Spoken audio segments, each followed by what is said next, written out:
chapitre 1er, verset 1 jusqu'au 4e verset.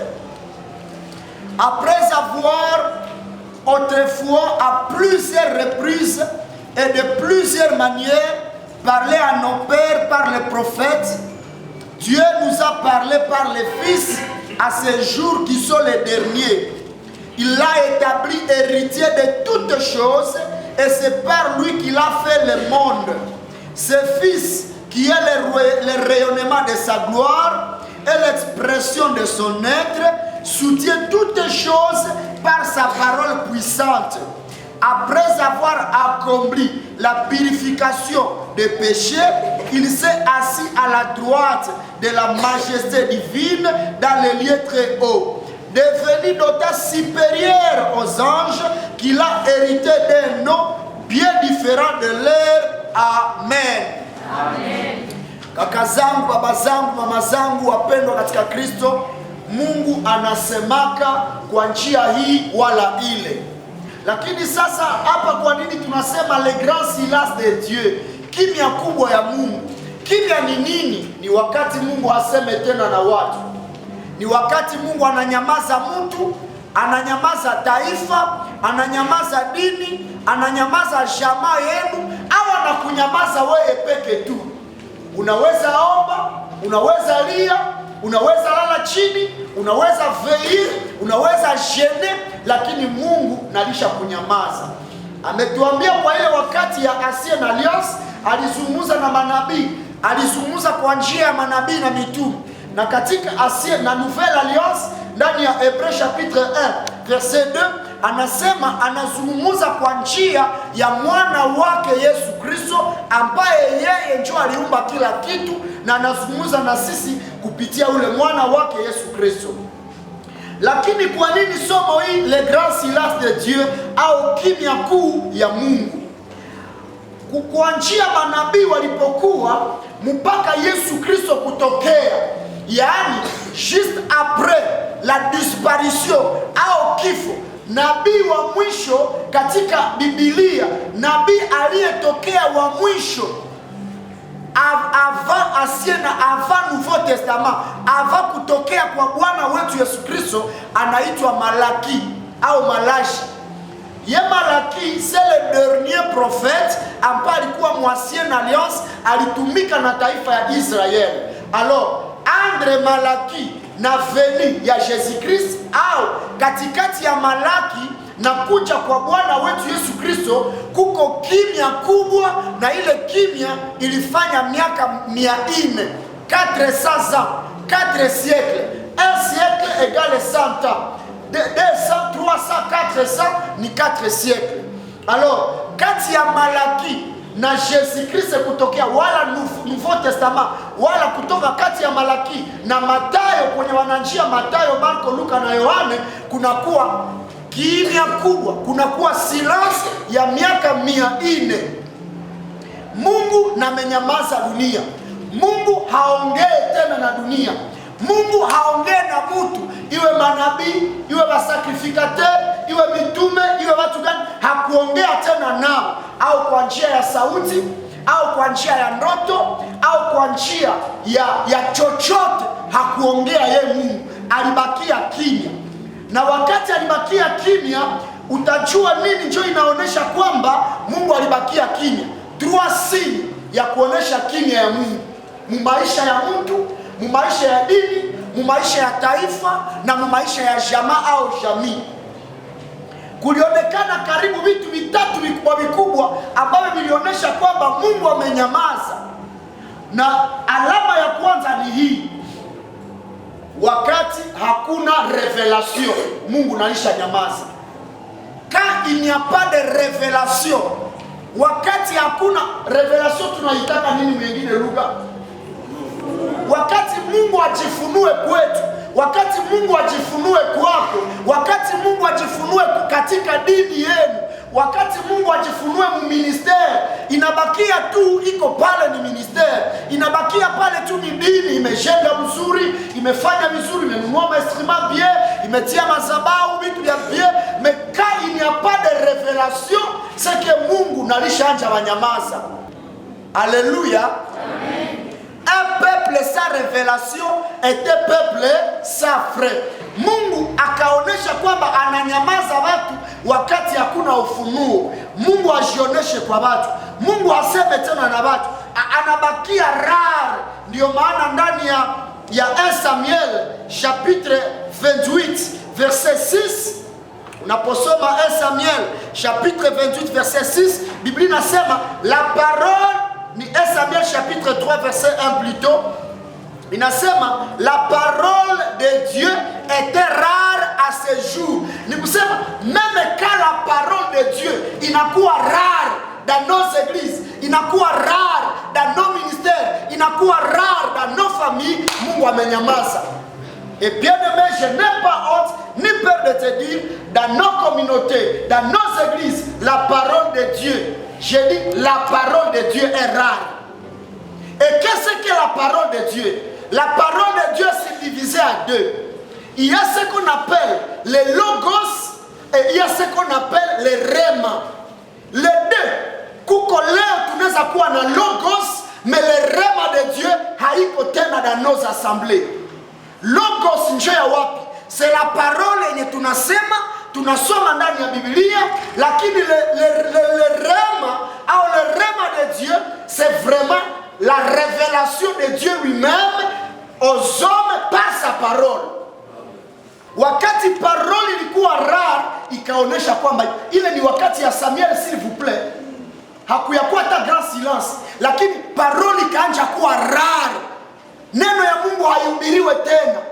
Na nakuambia il y a la différence entre la bonne nouvelle et l'évangile. L'évangile, c'est la bonne nouvelle. Mais toute bonne nouvelle n'est pas l'évangile. Toute bonne nouvelle n'est pas évangile, mais l'évangile, c'est la bonne nouvelle. Et l'évangile, c'est ce qui sauve quelqu'un et qui amène quelqu'un à la repentance. Mais la bonne nouvelle est que mutazala, mutaendelea, c'est la bonne nouvelle. Tutanunua magari, tutanunua manyumba, tutafanya hivi, kila mtu ajiombe, biashara yake iendelee, c'est la bonne nouvelle. Tuombe, Mungu atunyanganyie vitu vyetu, c'est la bonne nouvelle. Et beaucoup aujourd'hui nous prêchent la bonne nouvelle, mais ils ne prêchent pas la parole qui est l'évangile ya kuleta watu mu repentance.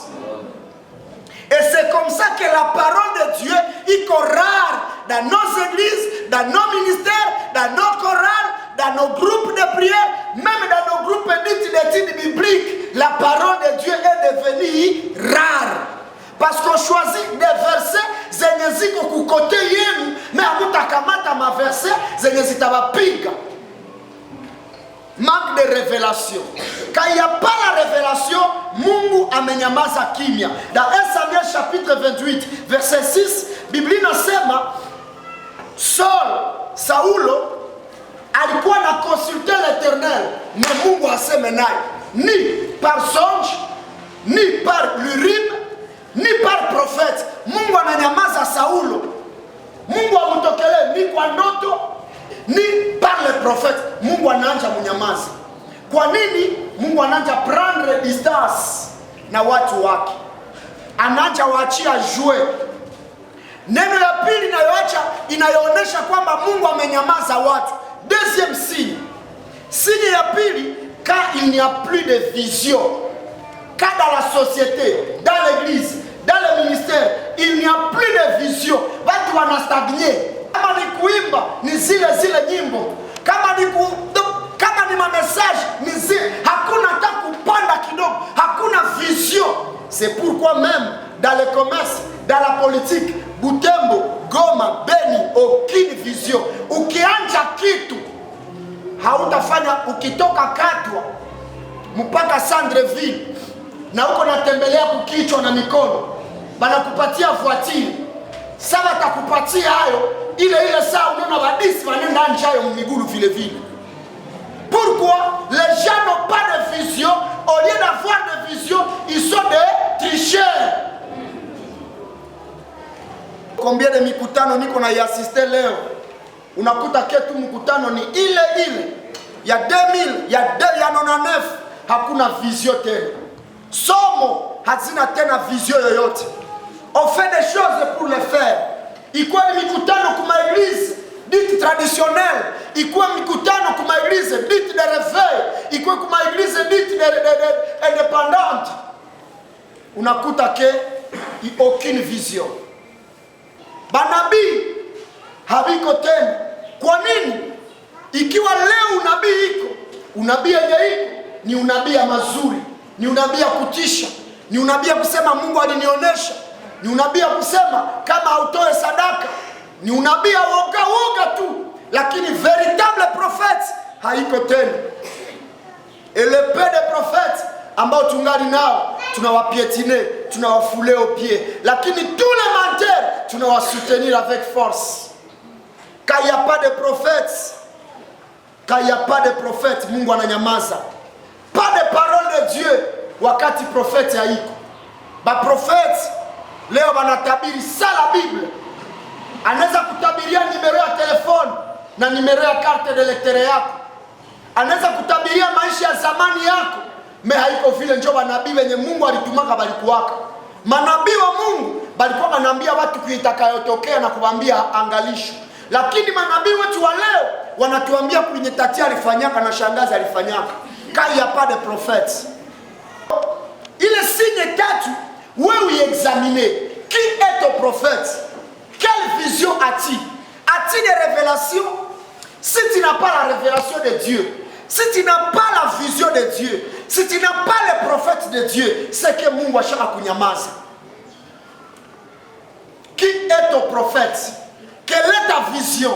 Et quelle est ta révélation?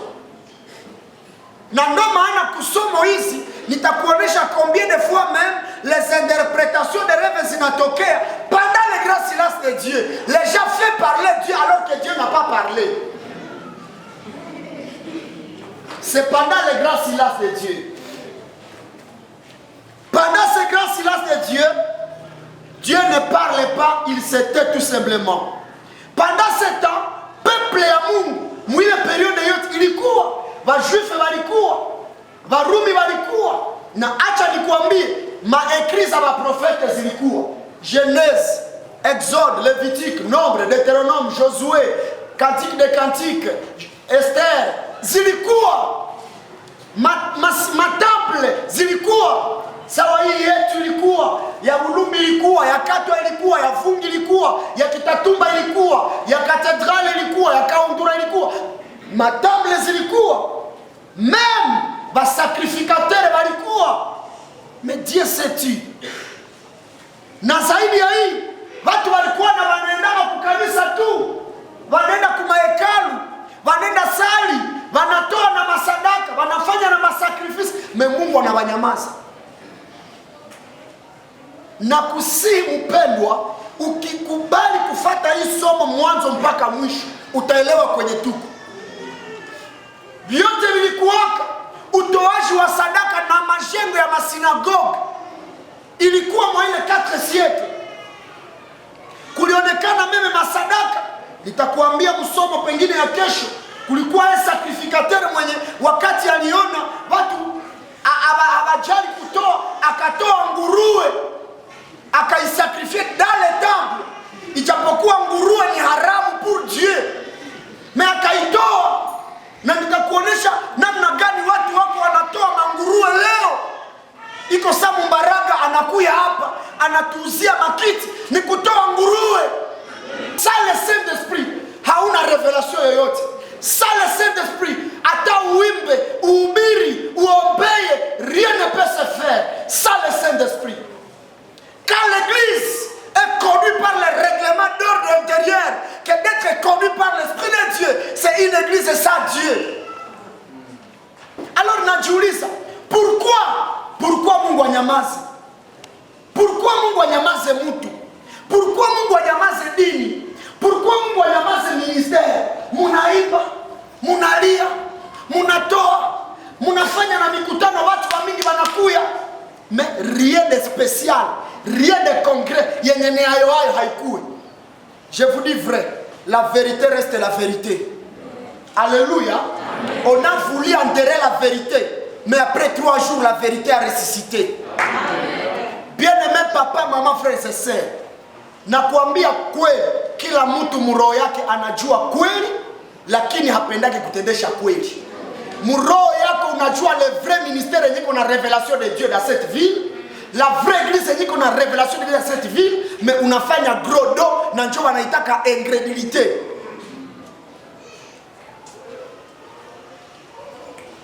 Pourquoi le silence de Dieu? 4 causes.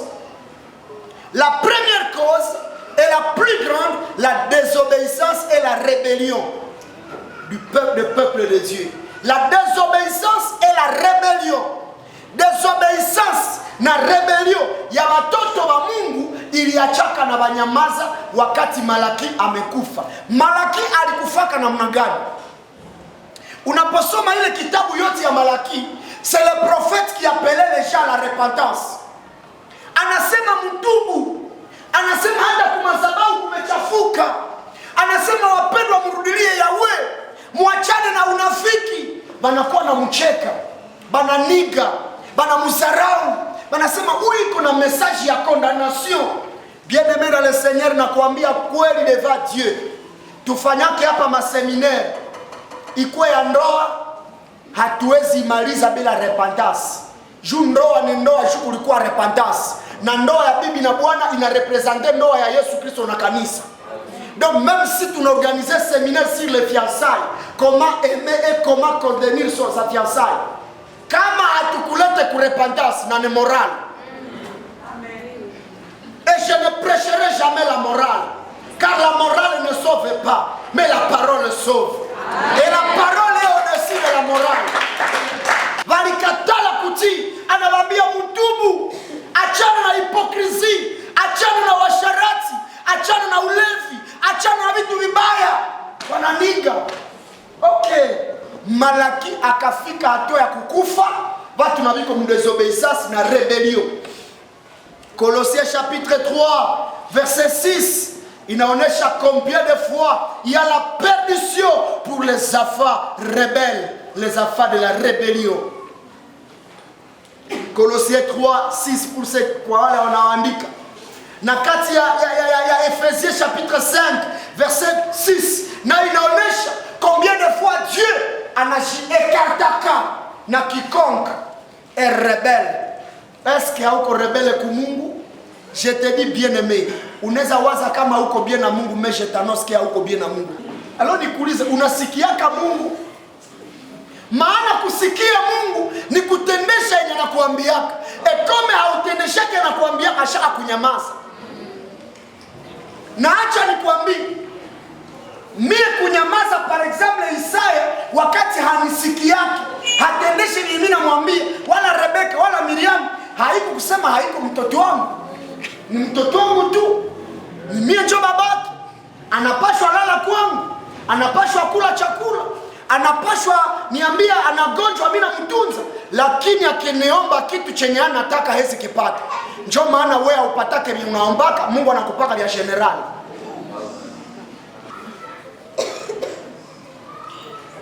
Anakuambiaka hii kazi ni yako. Oh Mungu, leo makanisa ziko natuomba pesa sana, manake mtu wezenda tena kwa seminaire ni maapel des offrandes. D'ailleurs na concert biko natuchokesha mu maapel. Okay, tunakuchokesha. Enda uliza mwenye saya anaendaka kubari kama na depasaka kombie kuzabari zenye zina kwa retour. Va poser la question. Kubenye banendaka kubarbeki kama banamalizaka combien de dollars. Na si kuomba tu $10 inakuwa habari mwingine. Utaelewa kwamba kwa nini leo maministeri zinalamuka za kubatia moyo. Juu mnagonjwa, il faut kubatia moyo ni ma psychologie. Nous on ne prêche pas la psychologie. Pourquoi? Parce que kama hauti hata ni kuombea ni kubariki hawezi barikiwa, juu Mungu anakusifu. Sikia mpendwa, hata Rebeka au Isaya akienda bia bujirani anamwambia basi uone babasha katala kunuzia nguo, juu pale kiatalunga, juu asikatala kununulia nguo. Enda niambilia yeye anunulie mujirani na kia kwangu. Basi ambabazi baba wabrea nereo la Rebeka locheme. Ndamwambia quelle relation entre toi et ma fille? Wewe njuli muzalaka. C'est comme ça que wakati unakia kwenye niko ni kuombee, juu Mungu atatue probleme zako. Mungu ataniuliza, est-ce que wewe njoo intermediaire wangu na yeye?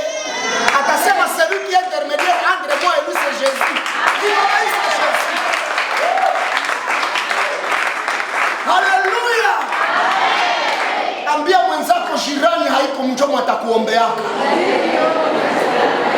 Maria ni jirani.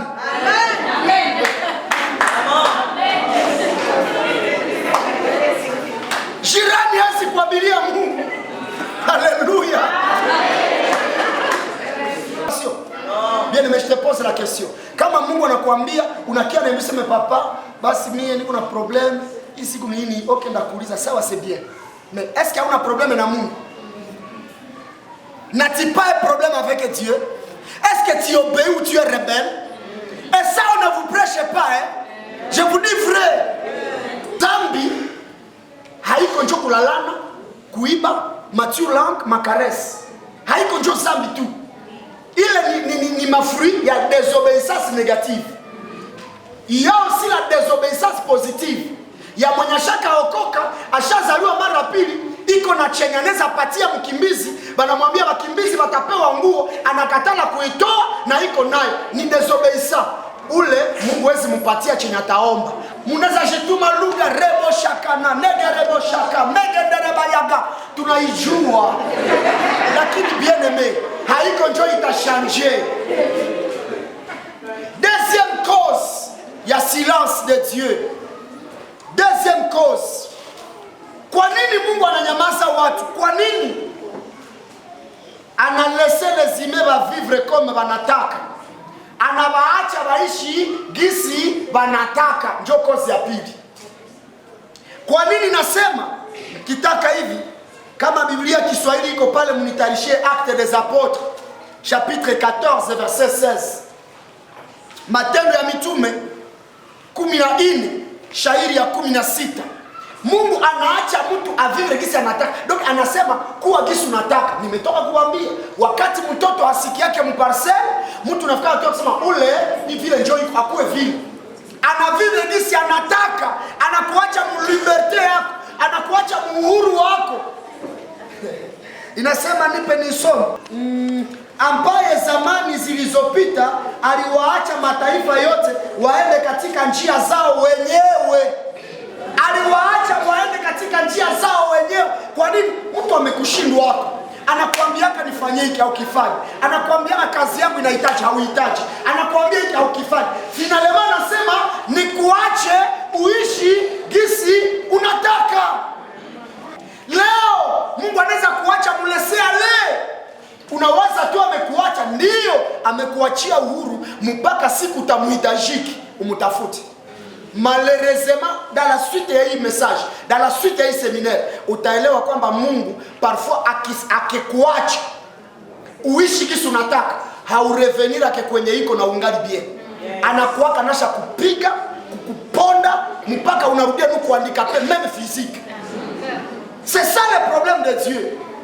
Anaweza baacha mfungule ma ministère, mkomo ma groupe de prière, mfanye yeye mnataka, msharatike, muibe, mkatale kutoa, mseme mbaya watumishi, msitoe dixième, muingie ma groupe mystique. Anabaacha.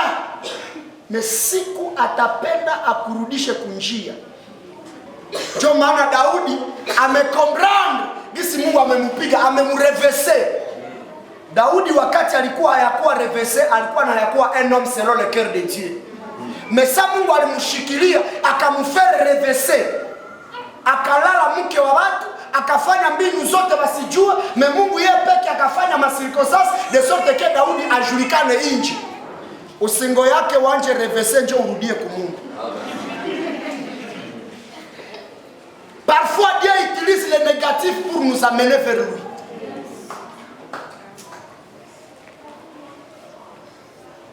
Wakati Mungu anawaacha vadekuvrile liberté yao, vajione wenyewe, inakuwa pia faso ambayo inaonekana wakati anaacha ile nation juive iende gisi nataka, waishi gisi wanataka, wakwe gisi wanataka, na wafanye gisi wanataka. Kisha wakie jirandre konda mwa, lakini tuko kuchangapi. Troisièmement, Dieu a créé un état de besoin. Mon moyen silence. Écoute bien aimé. Mungu anafanya sadi sisi wanadamu tunafanyaga. J'ai une sœur à moi, mwenye na tunafumbuanaga naye sana. C'est notre deuxième fille, après le grand frère, il y a la deuxième fille, anaishi Uganda. On ne s'attendait plus avec elle. Mais wakati anasafiri, anaenda fanya kule 3 mois, 5 mois, tunamsikia Lukanda. C'est que l'absence crée aussi les besoins. Acha niombe Mungu akupotee juu mtafute. Mshazoeana naye sana. Kuzoeana na mtu sana inacha kunawaza ni ndugu wako.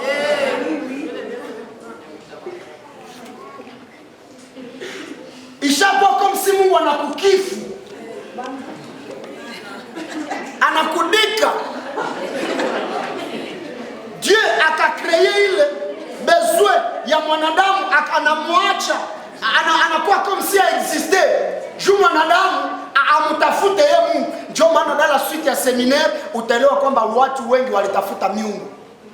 Parce que les gens avaient besoin de Dieu. Na bakashikrere Mungu. Unakuta wakati ya Elia kunakuwa Mungu Bala. Wengine wanakuwa na Mungu Zeus, wengine wana Mungu Jupiter. Wanakuwa na besoin ya Mungu. Le silence de Dieu crée un besoin dans l'homme pour qu'il cherche Dieu. Malheureusement, même oui, le grand silence, dans la suite ya message, utakuta kwamba même les Africains walikosaka Mungu wao. Na pale njoo kwenye nitabambia ke wenye wanabambia kaseme tuko na Mungu wa Banande na Mungu wa Afrika walidanganyika. Dans le grand silence de Dieu, hakuna Mungu mwenye alisimamaka ajitokeze kama Mungu wakati Mungu yeye peke yake amesimama. Alibapa occasion ya kutokea bila watokee.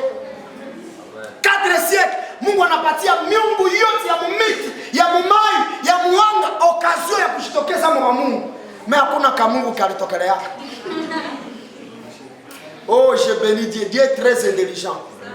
Mungu iko na akili, c'est un stratège. Ili umheshimie anashitokesha kwewe. Akajiweka pembeni na ndio maana mprofesi iyo Mungu mprofesi a osé.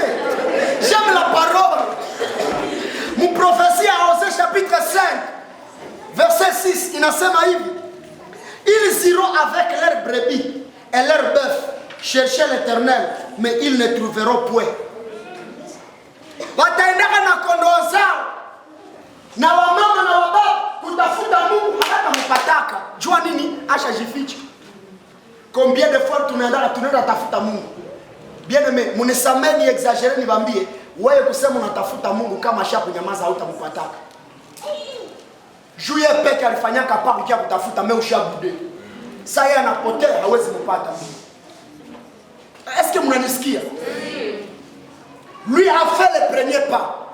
Il est venu sous forme d'un homme. Akaingia mtumbu ya mumama 9 mois. Ajitengeneze mtu, akutoshe mpeshe. Wewe unakimbia, unambude, unamsarau. Anasema okay. Ulimuonja siku moja, ukaona butamu yake, ukaona buzuri wake. Juna balevi wanajua kitu Mungu asipotengeneza hakuna kitu. Je vous dis vrai. Même bambaraga anatoka Mbaraga anasema Mungu leo kumbe nisikatale kuona. Banajua que Dieu existe. Écoute aussi, il y a des gens qui batombaka pardon avec mukitanda magonjwa Mungu anakatala. Jour ya njaka jiprepare ututombaka pardon kumisho. Dieu refusera. Baache kuwahubiri kuambia Mungu anasikiaga na maombi ya dernier soupir. Ile banabambia kama mafarishi. Bien aimé, unaweza omba ndugu mkaza roho, Mungu anakatala. Sasa uko na nguvu, ulikatalaka. Amen. Amen. Je vous le dis frère. Si alikatalaka imani ya watu. Biko nakuya, wanamtafuta, anamwambia but tunakuamini vraiment. Ati amunitafute juu ya neno. Mnanitafuta juu ya mikate na samaki. Combien sont de chrétiens à cause de la nourriture? Combien sont de chrétiens jouent à d'autres? Combien sont de chrétiens jouent à olewe, baowe, bapate makazi manyumba ziko stable? Écoute, mama nyewe mko hapa na baba. Foyer yako inaweza dungika, mais Mungu anabakia Mungu na utenda mbinguni. Amen. Mbinguni hakutakuwa kuku. Amen. Bien aimé. Mumependa Mungu juu ya vyenye anabapaka. Mnapenda Mungu juu ya vyenye anafanyaka. Mais mumpendi hata na kuzero. Laisse-moi te dire une chose. Ukikatala kutafuta kitu kinakutafutaka. Juu kwa neema ya Mungu. Ukitafuta kitu sana, unaanza kuwa napenda Mungu juu ya acha. Mungu anakuprivakacho juu bakie kwenye hiko. Mnasikia nini nasema? Ukitafuta kitu sana kwa Mungu, juu asikuimaki juu ukikipata unamwacha, anashikazaka usichipatake juu kuwe karibu tu naye.